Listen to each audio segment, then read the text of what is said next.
The gentleman that we're going to hear this afternoon, Bob from Louisville, has a program that I greatly admire, and the reason I greatly admire it is he lives it. He doesn't just talk it. And with that, I give you Bob F. from Louisville, Kentucky.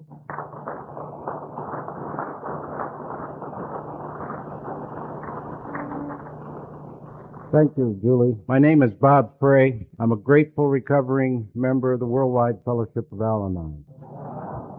And I hope happy, joyous, and free. I share several things with the previous speaker this morning. I share hometown, I share a profession, I share an illness. I got a little different addiction. But the disease of alcoholism affects both of those who are chemically addicted and those who are obsessed with the chemically addicted. Someone once asked me what's the difference between Al-Anon and AA, and I said, well, the best way I could explain it was out of the Bible. You know, Jesus, one of the first, in the Gospel tells one of the first miracles that he worked. He was at a wedding and they ran out of wine. And Mary and Martha came to him and said, do something. So he turned the water into wine. Now that's an alcoholic trick. And if that's the case, then Jesus must be an alcoholic, but then God would be an Al-Anon.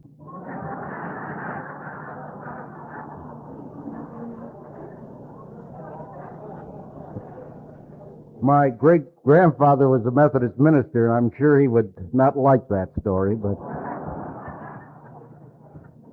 there are a lot of things that go on in recovery that make me happy, joyous, and free.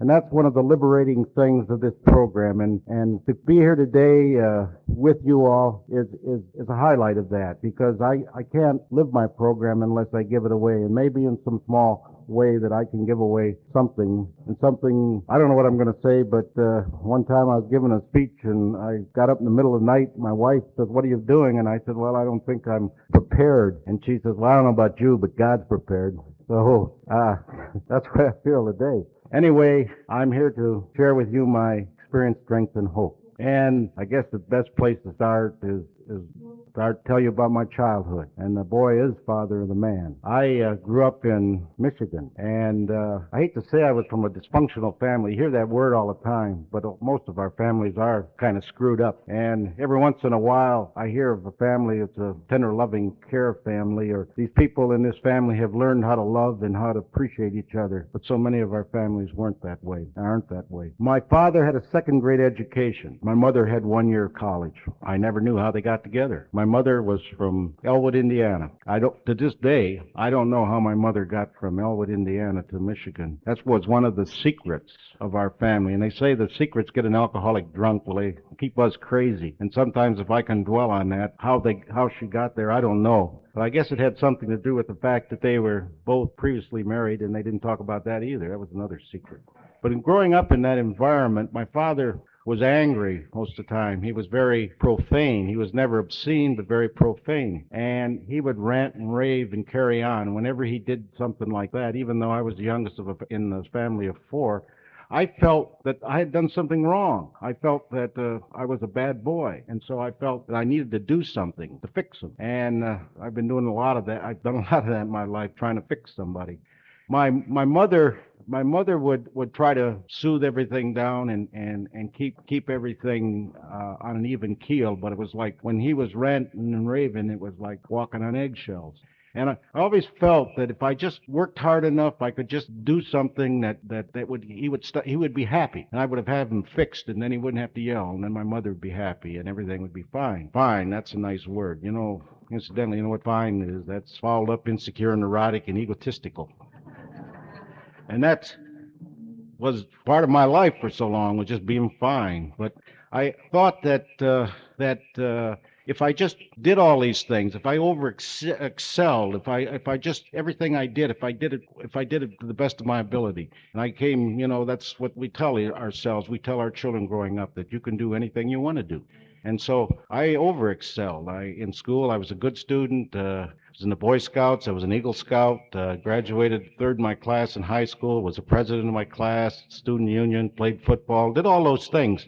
And you know what? My father kept right on yelling. And so I got out as fast as I could. When I graduated from high school, I went off to college. Well, even at that early age, even when I was in high school and then in college, I was in demand by the people who were drinking because of my receding hairline. And so if they always wanted somebody to go out and buy them a bottle, I'd go out and buy them one. And I always liked to be around the people who were drinking because it was exciting. And I liked excitement. And alcoholics are very exciting people, and I like to be around alcoholics. It's as if I have a sign on my head that says, I love an alcoholic. And I got a higher than usual headline here, so I could, bigger than usual sign. And I just, in college, I did the same thing. I was always trying to fix somebody, trying to take care of everything. I think the word for it is manipulation and control. And that is what got me so sick, is the manipulation and control. They talk about an alcoholic being like a whirlwind through the lives of others. Well, I was a whirlwind through the lives of other people, because I was going to take care of you, and you're lucky you didn't know me in those days. Probably not only would take care of you, I'd probably want to marry you. I come well qualified for this program. I've married 3 times 3 alcoholics. I'm getting better. The last one I married is a recovering alcoholic, so I guess I'm getting better. But I would go, I thought I had everything under control, you know. Control is an illusion, and I think that it's not like you think. It's like the story of 3 strings, and these are probably Al-Anon strings. But the first string went into this bar and said, ordered a drink, and the bartender said, we don't serve strings in here. Went back out, second string came in, and he ordered a drink, and the bartender said, we don't serve strings in here. So the third string was a little smart, so he tied himself into a knot and frayed the ends of his ends, and he walks back into the bar, and he ordered a drink, and the bartender looked at him and said, are you a string? And the string said, I'm afraid not. So things aren't exactly like they seem all the time. But I thought I was in control. I thought my life was wonderful. I was in college, and I was again over excelling. I was Phi Beta Kappa. I was on the football team, president of my sorority, and everything was fine. But then somewhere along the line, the American dream, and we talk about this in Al-Anon all the time. You know, it was a little white house with a picket fence and the roses growing and all that, and 2 kids and all that, and a job. You know, the great American dream, and then you live happily ever after. So after I was about a senior in college, I thought, well, it's about time I did something to complete this dream. So I started looking around. I figured, well, I'll get married or find a girlfriend or do something. And so I walked in the student center one day, and there was a card game going on there, bridge game. They needed a 4th for bridge. So I sat down, played bridge, and that's where I met my first wife. She was skipping school, just about ready to flunk out of school, and skipping class and playing bridge. Well, here was a young lady that needed my direction. I needed her, but she needed me, naturally. Now, I'm so often like the Boy Scout that needs to do a good deed. And there's a little old lady standing on a street corner, and the Boy Scout gets a hold of her, and he takes her across the street. And she says, I don't want to go across the street. And he says, you got to go across the street because I need to do my good deed. Well, this was me. You know, all the time I knew what was best for you, so I had to take care of you. And, of course, the sick payoff on that was that I expected you to love me in return. And I've come to understand that's conditional love. It's really not love, it's bargaining. And so in return, I met this young lady, and I helped her straighten her out. I straightened her life around, and taught her how to study and go to classes, and she did fine. And she told me at that time that her mother was an alcoholic, and I'd met her mother, and she didn't seem like an alcoholic to me, but found out later she was what a closet drinker was, and that's what her mother was. Well, we dated for the 4 years. She was only a freshman when I met her, and I was a senior in college, and I went off to law school, and I'd go back and see her, and we carried a relationship on while she graduated from college and I graduated from law school. We went off to Chicago and got married, and in due time had 2 little girls. Well, setting up, I thought, again, everything was fine, but shortly after we got married, strange things would happen. I thought it was kind of neat. I'd come home at night, and she'd have a martini for me, and we'd have dinner, and I'd have this one drink with her. In the middle of dinner, she'd pass out, and I thought, one drink, boy, she's a cheap drunk. And You know, you talk about the Nile, and I don't mean that river in Egypt, but all of the classic symptoms were there, but I didn't see those. I knew she had problems, and at those days, if you had a problem, you went off to see the psychiatrist, and she went off to see her psychiatrist, and she came back, and she was taking pills and all these things, and I didn't really know what was going on in that relationship, which lasted 12, 13 years, but I never knew what was going on there until just about 4 years ago. My oldest daughter got married and went off to see her mother, and my daughter came back after she saw her mother. Hadn't seen her mother in 15 years, and she came back and she said, you know what my mother told me, Dad? And I said, no, what'd she tell you? And she says, well, she said that when she lived with you, her biggest problem was alcoholism. And I said, alcoholism? I didn't drink that much. And this was after I'd been in the program for some time. But here again, you know, it's we're going to take that responsibility. But she told me, and since that time, I've had a chance to talk to the mother of my daughter, and I found that there was a lot of drinking going on. She told me about it, and she said, remember this, remember that.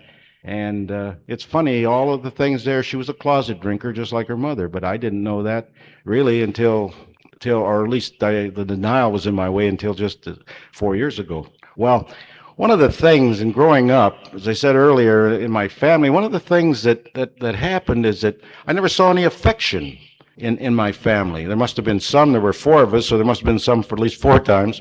But there was no affection, no hugs, no affection. And in fact, I can remember going to a neighbor's home and seeing the husband come home from work and his wife give him a hug. And that embarrassed me because I thought that was something that was reserved for the bedroom. And after I've been in the program a while, I was doing some amends with one of my daughters, and I said, or she said to me, she said, why don't you hug us? You used to do that when we were little girls, but you don't do that anymore. And I don't think I told him I loved him. It was difficult for me to express that. And I said to her, well, you know, when you grow up and you're past puberty and all this, you're a young lady and you don't do those things. And she says, well, we like that. She says, I like to be hugged and I like to be told that you love me. And that's one of the beauties of this program is that since that time, when I talk to my daughters or I see them, I can hug them, I can tell them I love them. And this is really one of the things that the program has brought to me. And today, as I travel, I see people hugging in airports and around, and I think that's neat. And I think that we all need a lot of those hugs. Well, as I was saying, that first marriage, at that particular time, we even had a geographical. We moved from, I thought she had all these problems, and I thought we had a little change of scenery that might help. So I took a new job and we moved from Chicago to Cincinnati. And I lived in Cincinnati for about 5-6 years, and things didn't get any better. And it just, there was a lot of craziness and finally I'd like to say I kicked her out, but I didn't. She left. That fear of abandonment is pretty strong within us. And even though the mind tells us sometimes that we would be better off in getting out of a relationship, I couldn't do that. And so she left and went off. She said, just let me go back to my psychiatrist and my mother. And so I left Chicago with 2 little girls and moved to Louisville. Now that was right up my alley too. You know, I could get a lot of sympathy, and people would say, "You poor man." I say, "Oh, it's nothing. I can take care of all this. You know, I'm got strong shoulders, and I'm doing this, and I'm taking care of this." I always took care of those girls when they were young. When they were babies, I'd get up in the middle of the night because I thought that I was the only one who could care for them properly. And perfectionism is one of the problems that we in Al-Anon have. I often think of how perfect can you get when, do you ever think, you know, look at the toilet roll in your bathroom and you know, and everybody knows that it should go down it should unroll down rather than roll up. And do you ever have a discussion about that? That's real important. I can remember the time I used to go around the house and change it so it was right. So, anyway, I was taking care of my daughters, and I'd have housekeepers, and so I put an ad in a newspaper, and I figured that was an easier way than hiring them from the agencies, so I put an ad in the newspaper, and I had about 40 people responded for a job as a housekeeper, and so I picked a woman who she was a nurse, and she had a 5-year-old daughter with her, and her husband, she said, was an alcoholic, and that she had just left him, and so she came to live with me as a housekeeper, and within a few weeks we were playing house, and one thing led to another, and we got married. Now this lady said she never had a drinking problem until she met me. She was a nurse and worked in chemical dependency, and she used to tell me all about you drunks, and that's where I first learned about first AA meeting I went to with her. She was asked me to go along because she had to go with some of her clients, so I went along. And I remember listening to the speaker, and I said I could some of the things that speaker was saying I could relate to, especially when they were talking about the pain. I know about pain.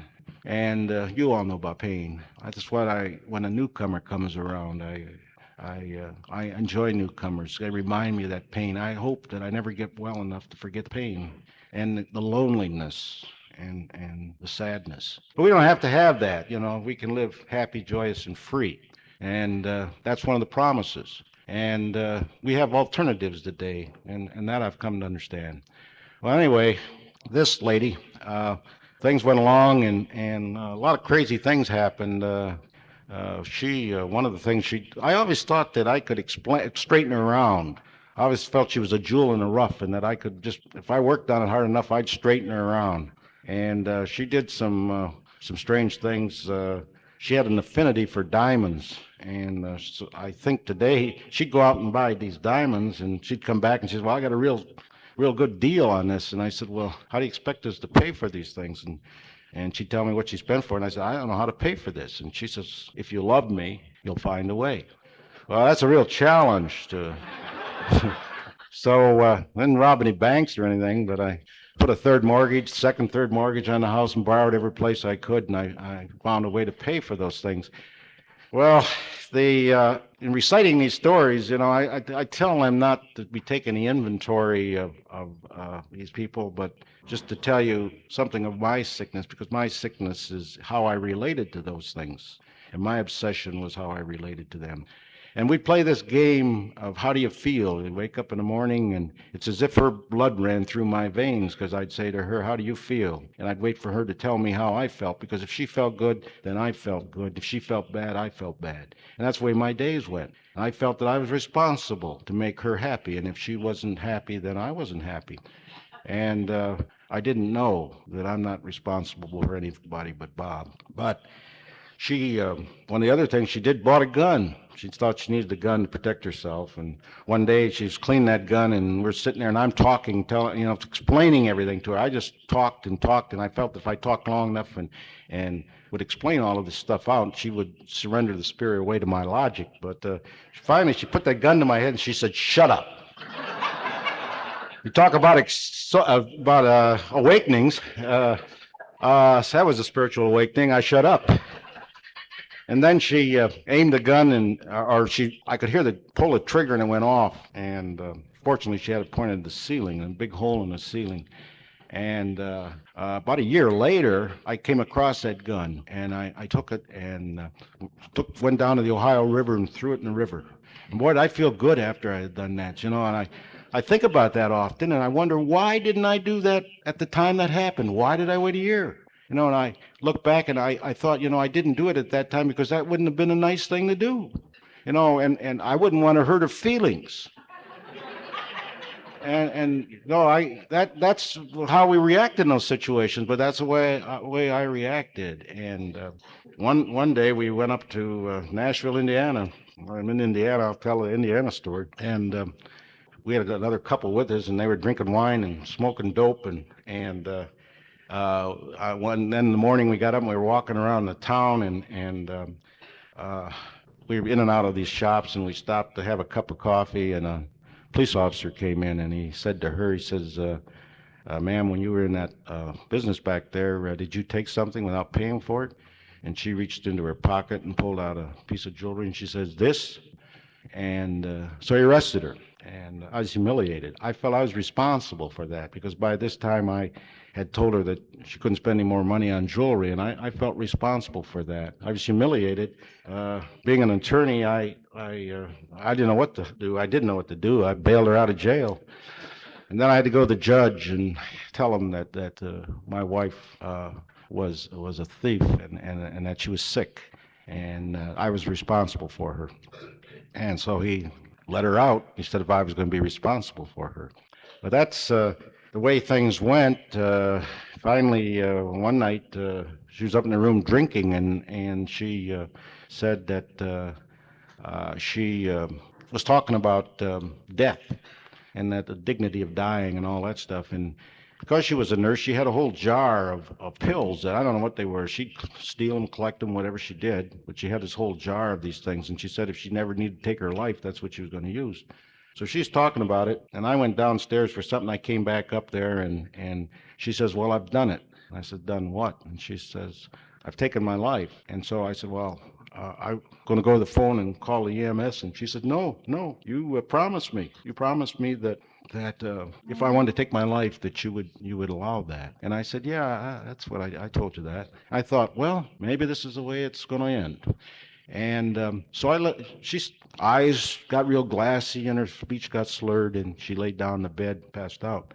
And I said, well, I guess this is the way it's going to end. And I laid down beside her and I planned her funeral. I picked out the casket, figured out where I was going to bury her, what I was going to dress her in, and what I was going to tell the relatives, and what I was going to put on her obituary, and all that. And went to sleep, very peaceful. And I figured that's it. When I wake up, well, then I'll have to take care of all this. Well, I woke up in a few hours, and she was breathing very heavily, but fortunately she was still alive, so I got her up and plied her with coffee and got her to the hospital, and she recovered. The doctors don't know how she could take that many pills and still survive, but she did, thank God. But that's the craziness, and I look back on that, and I thought it just seemed natural. Doesn't everybody live this way? And finally, we as I said, we had these two daughters, and I have one. My oldest daughter is a nurse, and she's in the program, and she was telling me the other day. I was talking with her, and she's having some problems with a husband who is kind of doofless. All son-in-laws are, but he's got a problem. He doesn't like to work. And he doesn't like to sit home and take care of the babies either. And so she was talking to me on the telephone, and she said, Dad, I hate even to discuss this with you. She said, I feel shameful. I feel shamed that I have to tell you about this. And I said, well, shame to me is something you feel. It's really, it's really nothing I feel towards you. If you feel shameful, it's just your emotion, because I don't feel any shame. And she says, I know what I should do in this relationship. But she says, I can't. And she says, after all, she says, I had a pretty good teacher. I says, don't give me that shit. But I said, I know what you're talking about. And I could have a lot of guilt there if I wanted to. And I've talked to a lot of some friends in AA who have children who are alcoholics. And it is hard to see your children suffer the way you suffer. And all I can tell you is what they told me when I came into Al-Anon, that I didn't cause it, you can't cure it, and you can't control it. And turn them over to God. I had another daughter both these daughters are overachievers. They're both Phi Beta Kappas, and the other one is a she's a marine biologist, and she doesn't have anything to do with the program. She seems to be okay. I hope she's okay. And then the stepdaughter is a mess, and I don't know what to do about her either, but I don't have to do anything about her. And that's the way I cope with her today, is that I used to enable her to the point where I would do all these things for her, and I found that it didn't do any good. So today, on a more or less basis, I hope that God's caring for her, because I found out that I can't. Well, in my relationship, with that wife, she decided that her daughter, my stepdaughter, was an alcoholic. By this time, she was working in a juvenile recovery unit, and so she came to me and she said her daughter was an alcoholic and she had to go to treatment, but she couldn't go to treatment in Louisville because she worked in the adolescent treatment center. So we decided to send her to Chattanooga. So off to Chattanooga she went. And after she'd been in treatment in Chattanooga for about 3 or 4 weeks, she called her mother up and confronted her mother and said, "When are you going to do something about your drinking and drugging?" And so her mother announced to me that she says, "I'm going to treatment." So she got an airplane, went down to Chattanooga, and the two of them were in treatment. On Easter Sunday, then tomorrow is Easter, and I think about this. On Easter Sunday, 6 years ago, I went down to Chattanooga to go to a family week with the two of them. Two of them were in treatment, and I show up for family week. About a day into family week, this wife and a counselor confronted me, and she said, "You're an alcoholic. You got to go to treatment. If you don't go to treatment, we're all through." And I said, "Well, I don't know if I'm an alcoholic, but whatever it takes to get you well, I'll do it." And where else, with my affinity for alcoholics, where else could I be with so many alcoholics? And I'd been around here just one day, and I heard the first step, and it says we're powerless over alcohol, and I thought that meant you couldn't hold your booze. But the second part said, "and your life's unmanageable." Well, I could understand. My life was unmanageable, so I said, well, whatever it takes. And so I went in the treatment center, and I told them I was an alcoholic. That's what it took. After about a week, the daughter got out, and then my wife just booked and took off. And the counselors thought that I had connived with her. Well, they had us on a no-contact contract, and I said, I don't know what she's doing. And one of the counselors that I had said, "You haven't heard the last of this, and you're going to have to determine what to do when she calls, because she will call." And I was scared to death. And she called. And the first time she called, I wouldn't answer. I wouldn't take the call. The second time, a few days later, I took the call. And she said, "What are you doing in that place?" She says, "You've got to leave." She says, "You're not an alcoholic. They'll just screw your mind up." She said, "Now, if you don't leave, I'm going to leave you." I said, "Hey, wait a minute. I'm confused. First you tell me I'm an alcoholic and I got to go to treatment. If I don't, we're all through. Now you tell me I'm not an alcoholic, and if I don't come home, we're all through." And she says, "Never mind. You just get out of there." She says, "I'll come and get you." And I said, for the first time in my life, and this was a frightening thing, I said, "No." I said, "I'm going to stay here. I'm going to take care of Bob." Because I'd been learning some things about Bob, and some of the things I'd learned I didn't like. And it was very frightening, because I'd never been able to say no. And I often say that I'm glad I'm not a woman. I'd been pregnant all the time because I don't know how to say no. But for the first time, I was able to say no, and it felt good. And that was a safe place, and I stayed there, and I stayed there for 5 weeks.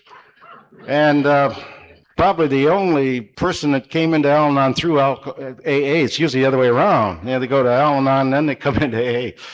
But the counselors told me, they said, "Well, we don't know if you're drunk or not. It's up to you. But we'll tell you got an obsession to that woman, and you better do something about that." Well, I came home, and first thing I did was I knew where I needed to go. And so I beat a path to these rooms, because I felt that you people would tell me it was okay to get a divorce, and I'd get rid of this woman, be okay. You didn't tell me that. You told me that Al-Anon told me that Al-Anon saves people, doesn't save marriages. And I wasn't that well yet, because she had moved out, but as soon as I got home, I moved her back, because I felt that I was cured, and whatever it took, I was going to be okay, and so we carried that relationship on for another almost a year, and then she left. And again, I'd like to say I threw her out, but I didn't. I didn't have the guts to do that. I wasn't well enough, and all my life I've been trying to get a relationship, but I couldn't do it. And so she left, and I was in the program. I first got in the program. I had learned in treatment about the AA program, 90 meetings in 90 days, and so I did that, 90 meetings in 90 days, and I went to these meetings, and I can remember they just took me in. They showed me a lot of love, and I was pretty sick, and I remember going to one meeting, and I was the only male for many, many nights. I'd go in, and these little old ladies, they just took care of me. They'd listen to me, and I'd carry on, and they'd listen to me, and every once in a while another male would show up, and I'd get resentful. So what the hell is he doing here? Somebody asked me, how's it feel to be a male in Al-Anon? You must be the only man. I said, well, it has its it has its benefits. Nice. Besides, they hug better. Yeah. So anyway, uh, I progressed in the program and got a sponsor and I'd talk with him and I'd say, well, they're doing this to me or that person's doing this to me, and he'd always say to me, he says, who? I said, what the hell are you, an owl? He'd always say who whenever I told him what all these people were doing to me. But we progressed and fortunately I wanted a relationship, but with my track record, I just wasn't doing so well. So I just settled down and started learning about myself and started working these tools, learning about the options and learning about the fact that I don't have to be responsible for anybody but Bob, and learning about these 12 steps and the program. And about 5 years ago, my sponsor said to me, you ought to get time you got involved in a few things. I'd been in the program a year or two, and he said, about time you did some things. And the international convention was coming up, and he got me to volunteer to be on a panel up there. And so 5 years ago, at the international in Montreal, I was getting ready to go out there and was going to catch a plane in Louisville through Pittsburgh, and it got all fogged up, and I ended up in Philadelphia and Boston, catching a plane out of Boston. And I'm on this airplane to Montreal, and there weren't many people on it. I'm sitting up in the front, and there's a young lady sitting next to me and a few people in back, but that's all that was on that plane. And I started talking to the woman sitting next to me. She had her knee in a walking cast. She couldn't walk very well, and so I was talking with her, and I asked her where she was going. She said Montreal, and I said, well, I'm going to Montreal too. I said, what are you going to Montreal for? She says, convention. I said, I'm going to convention too. I said, AA or Al-Anon? She said, AA. I said, I'm one of the others. Well, so often happens, and I said, you're going to Montreal, so my mind, starts working, and she says, well, I said, where are you going to stay? And she told me the name of her hotel. Same hotel. I said, same hotel. I said, well, you can't walk too well. I'll get you through customs, and we'll get a wheelchair, and we could share a cab, and we'll go downtown. So we did. And we got downtown, and she was staying in a suite with about 10 other women from Denver. They were right above the floor I was on, and I had a room with 2 double beds in it. I threw my suitcase in there, and I was helping her up with her 6 cases. I don't know where she was going, but I took her upstairs, and all these women were running around as alcoholics do. They're all discombobulated. And so, me being the good Al-Anon, I said, what's the problem? And they said, well, they said whoever set this up, they were short. They needed another bed. Of course, the city was full. And I said, well, I got an extra bed down in my room.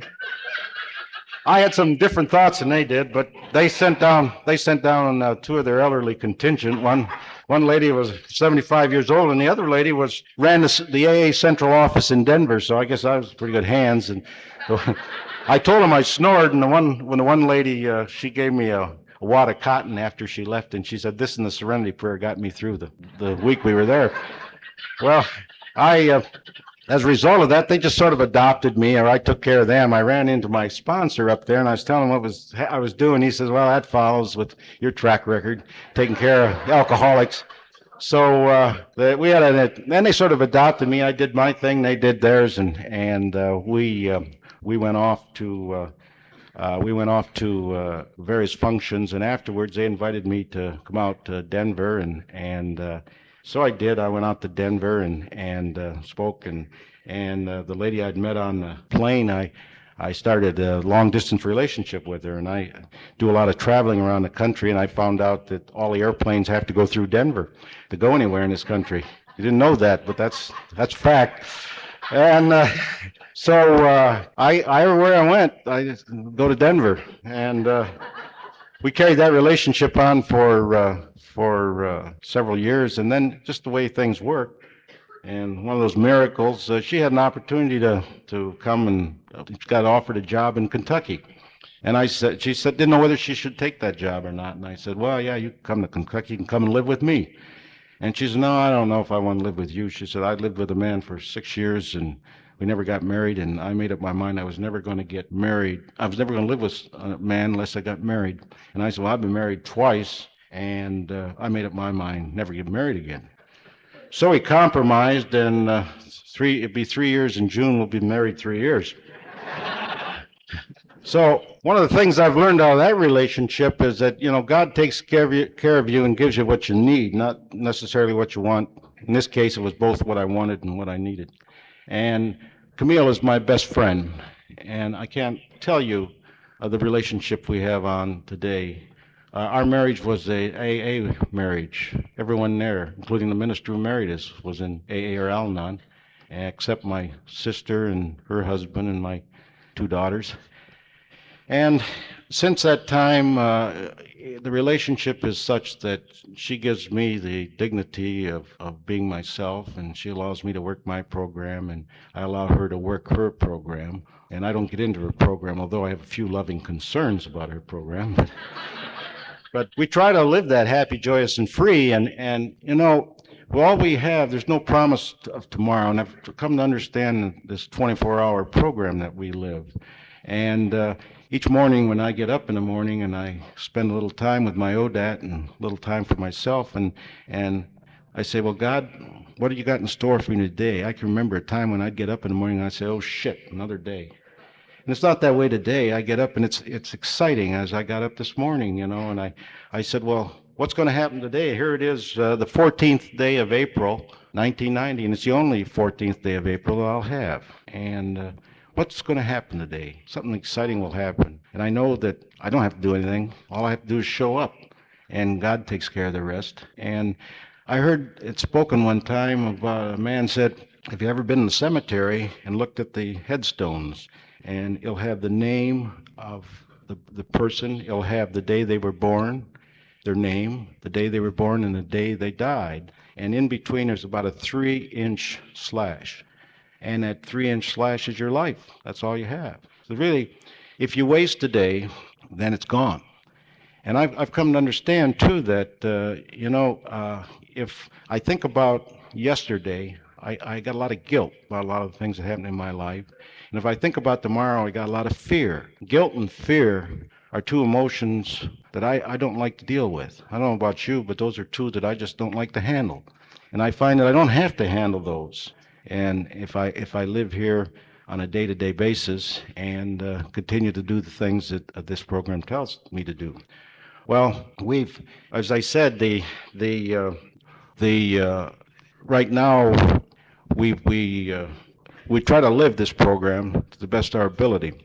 And, in this program, there are not many must-dos, but there are a hell of a lot of damn betters. And you damn better go to meetings, and you damn better read the literature and get a sponsor and work these steps. And I've talked a lot about the craziness in my life, but I don't think it's fair to you or to me if I just talk about the craziness in my life and not say something about the program, something about recovery. And that, to me, the recovery in this program comes from working these steps. And these steps have been around a long time. There's only 250 words to those steps, and you could easily sit down in a few moments and memorize those steps. You can take those steps to mind before you take them to heart. It's much easier to take them to mind than it is to take them to heart. I've been around in the program for some time before I finally understood that there's a principle in each one of these steps, and I'd like to talk about the principles of those steps and how I try to apply them in my life. And the first step to me is acceptance. I used to think that the first step was surrender, but I believe now it's acceptance. It's accepting the fact that I'm powerless over persons, places, and things. And it's kind of difficult to accept. I mean, all of our life, we are told that we control our own destinies. And growing up as a man, you're told that little boys don't cry, and that you got to be a good husband and a good father and to do all these things. You got to have everything together. Well, I've come to understand that that's not necessarily so, that you can still have things together, and it's all right to make mistakes. It's all right not to be right all the time. For some time that I don't have to be right all the time. I used to say, well, I cut the erasers off my pencils because I don't need them anymore. But I've come to understand that I don't have to be right. But just recently, I've come to understand I don't even have to try to be right. And there is that growth. And so you have the acceptance in that first step that you're powerless over persons, places, and things. But in order to get to the acceptance, you can't get to the acceptance until you have the faith of that second step. And in that second step, it's the fact that you have a power greater than yourself. And in the second step, you learn that there is a power greater than yourself. I've come to understand my higher power I like to call God, but you can call him anything you want to. You can call him a telephone pole. I have a friend who said he used the light standard as his higher power because it had light and all that, and then one day he looked out and saw a dog doing its job on a light post, so he thought he better change his concept of God. But it doesn't matter what you have as a concept of God, long as you understand that it's something greater than yourself.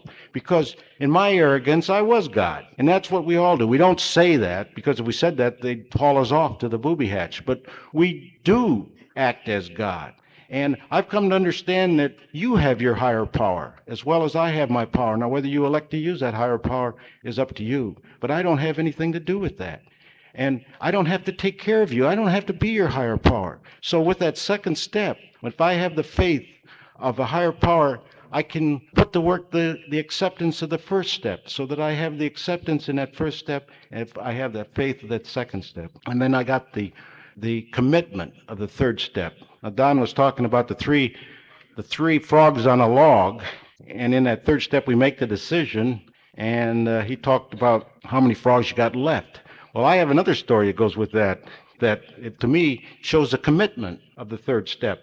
And that's the commitment to turn your life and your will over to the care of God. And that story is a story of a pig and a chicken walking down a country road. And they're talking about life in general, as pigs and chickens do. And they came to a country church, and there was a banner across the country church, and it said, "Feed the poor." And the hen said to the pig, that's a pretty good thing to do. We ought to do that. And she said, I think we ought to make a decision right here to, feed the poor. And the pig says, yeah, that's pretty good. She says, what do you have in mind? And the chicken said to the pig, she says, I think we ought to feed the poor ham and eggs. The pig thought about that for a minute. He says, on your part, that's just a decision. On my part, it's a real commitment. So I think we need a commitment.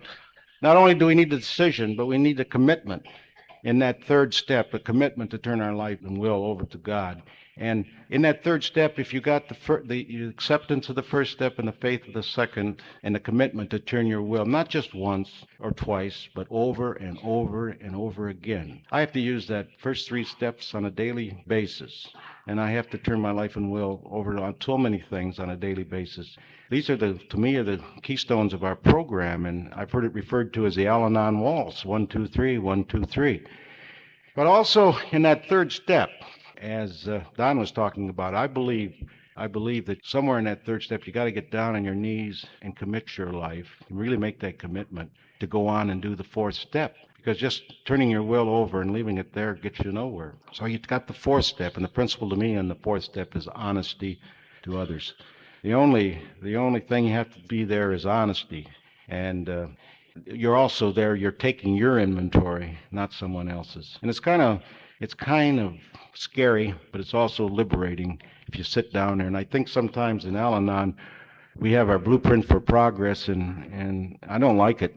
And that may be heresy, but I don't like it. I like to use the blue book. And I like the fourth step. And this is one thing my wife has taught me about how the AAs take the four-step inventory and making your resentment list. I can get more mileage out of that and get more in touch with myself with using that means of an inventory. And I've tried to use that.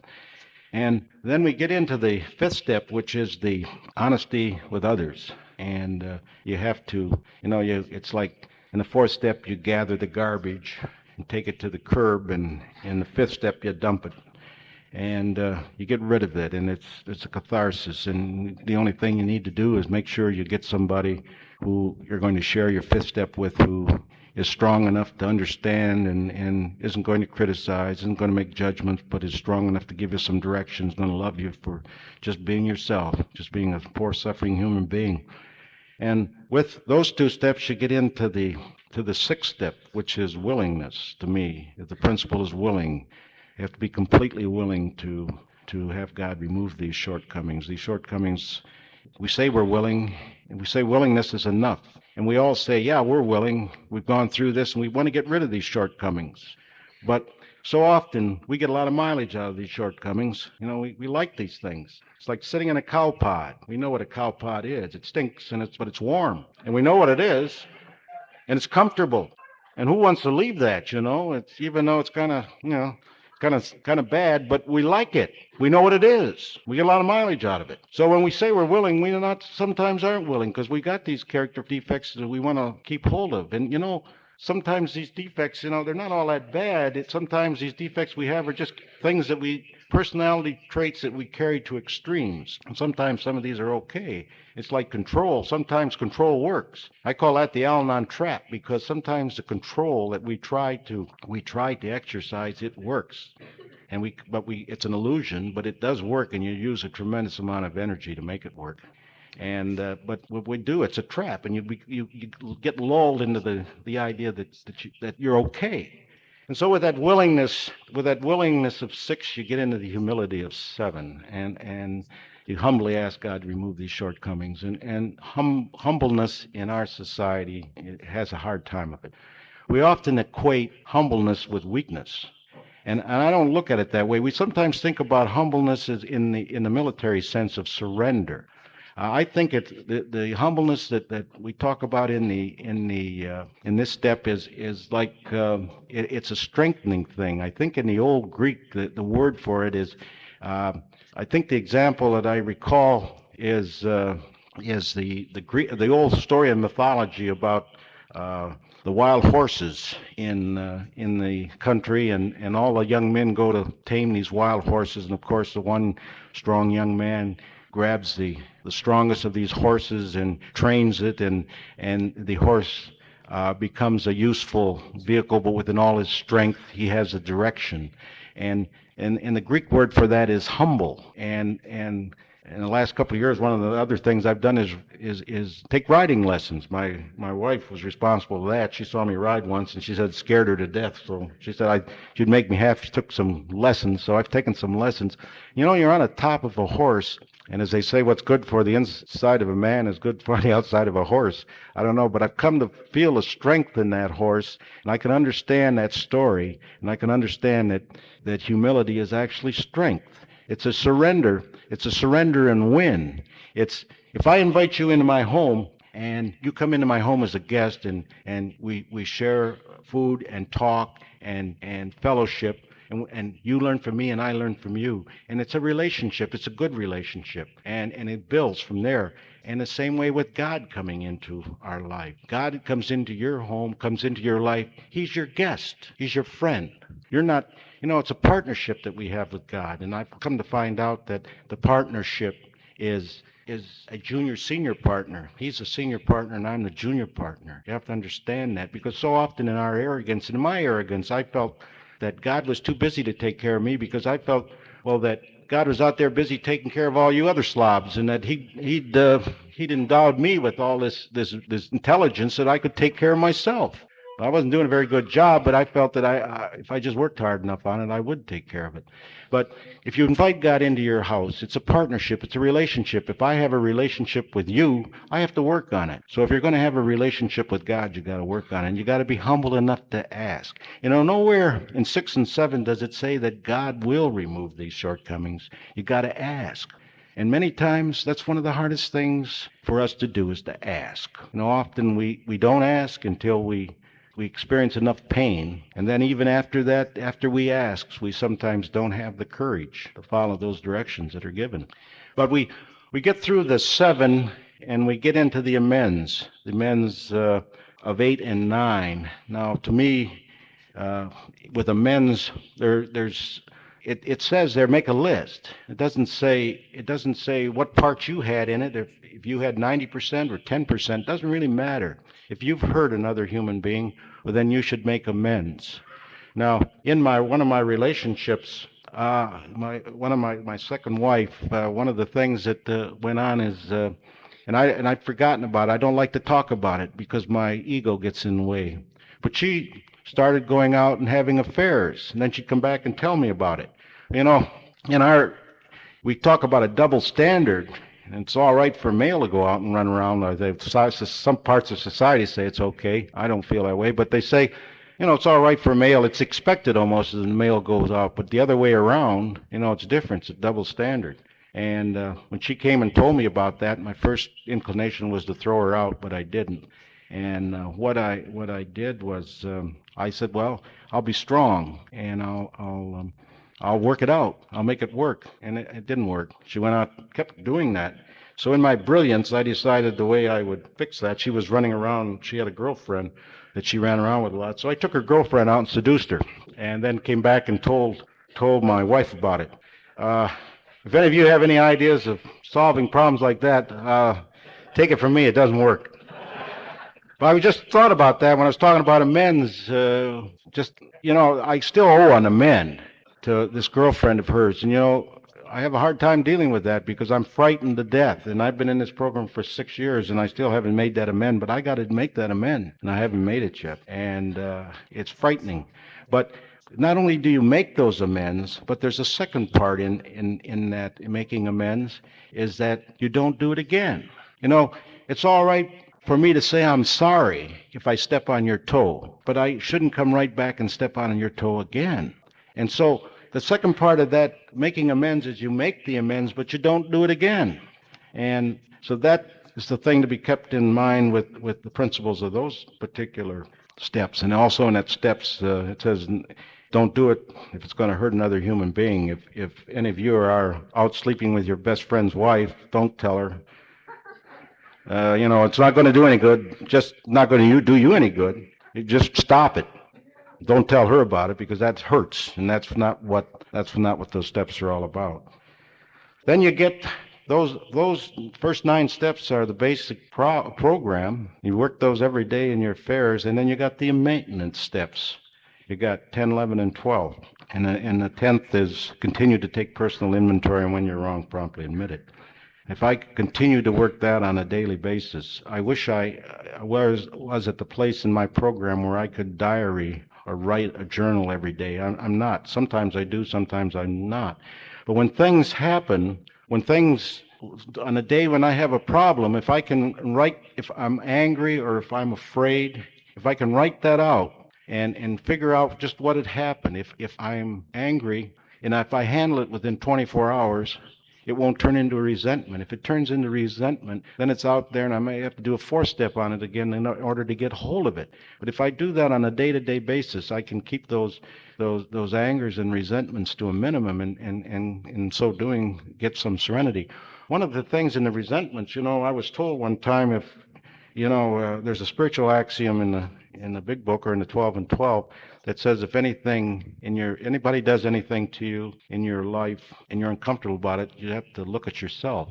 And I've come to find out when that happens, I usually end up praying for somebody. And I pray for them, not so much for them, but for myself. And here a couple of years ago, I got a new boss. This guy was an asshole. And he came in and he was like a whirlwind, and he started telling me I should do what I've been doing for 20 years, and which I think I do pretty good at. But he started telling me, and he really didn't know what he was talking about. But I got angry and kind of resentful at all that, and I didn't know what to do about it. I talked to my sponsor, and he said, "Pray for him." I said, "Pray for that SOB? Just pray for him." So I started to pray for him, and I prayed for him, even though I'd grit my teeth sometimes. But I prayed for him. Pray for him today. It's funny, the first of the year he called me in and was telling me what a great job I was doing, and he said, "I've really turned you around." And I thought to myself, yeah, with the help of God. But that's how it works. And I don't know how it works, but that's one of the things that worked in my life by practicing that and taking an inventory on a daily basis. Well, that's 10, and you get to 11. To me, that's spirituality, and to me, that's the greatest step of them all, because that's the keynote and the heart of this entire program, because this is a spiritual program. And 5 years ago, when I went to the International in Montreal, Lois was there, and they brought Lois Wilson, who was founder of Al-Anon, and she was 90-some years old, and it was a Sunday morning meeting that had been billed as a spiritual meeting, and they brought her out and propped her up in this little old lady. And she said, they billed this as a spiritual meeting. And she says, that's what this program's all about. And I feel I was fortunate in hearing that because I think about that from time to time, and that's what this program is all about. And all my life, I've wanted a relationship with God. I was a philosophy major in college. I have a lot of knowledge about God, but knowing God and having knowledge about God is two different things. And I feel today as I go down the highway, I go to work, God's sitting in a seat next to me, and we talk. And we, lots of times prayer is asking and meditation is getting your answers. But I also think that getting your answers in this program is through you, because God talks to us through human beings. And as I develop my relationship with God, I develop my relationship with you. And you tell me if I got problems, all I have to do is listen, and you give me the answers. That makes you prophets, and whether you want to be prophets in my life or not, you are. And thank you for that. And in this step, this idea, all my life, I wanted this relationship, but I never found it. I never had any burning bushes or Pauline lights or anything like that ever happened to me, or having to sacrifice my firstborn. None of that ever happened to me. I always wanted a relationship, but I have more of a relationship with God today than I ever have, and it's through this program and you people. And that brings me to the 12th step, which is the great, it makes the difference in all the world. To me, it's selflessness. Because this disease is not consumption of alcohol or power or anything else. Those are only symptoms, but the disease of alcoholism is the disease of self-centeredness. And until you can learn to give it away, you're not going to have it. And so in that 12th step, we carry the message to others. That's the only difference between the 12 steps of Al-Anon and the 12 steps of AA, is that we say we carry the message to others, while the AA says they carry the message to alcoholics who still suffer. And so to keep it, you got to give it away.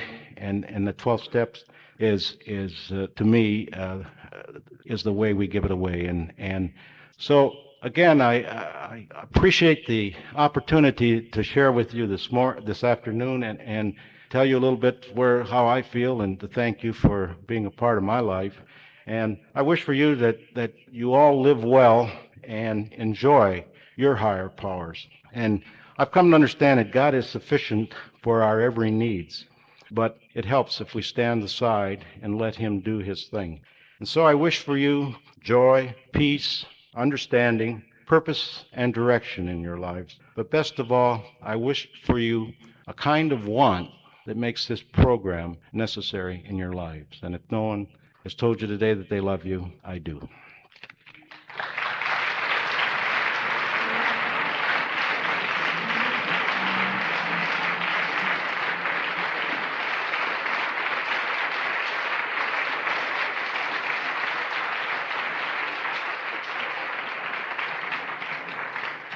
Thank you very much.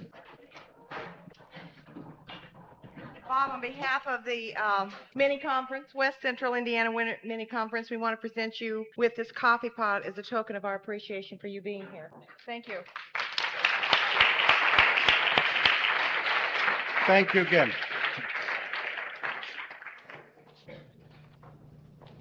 Do you want to close this meeting with the Lord's Prayer and continue? Would all those who care to please join me in the Lord's Prayer?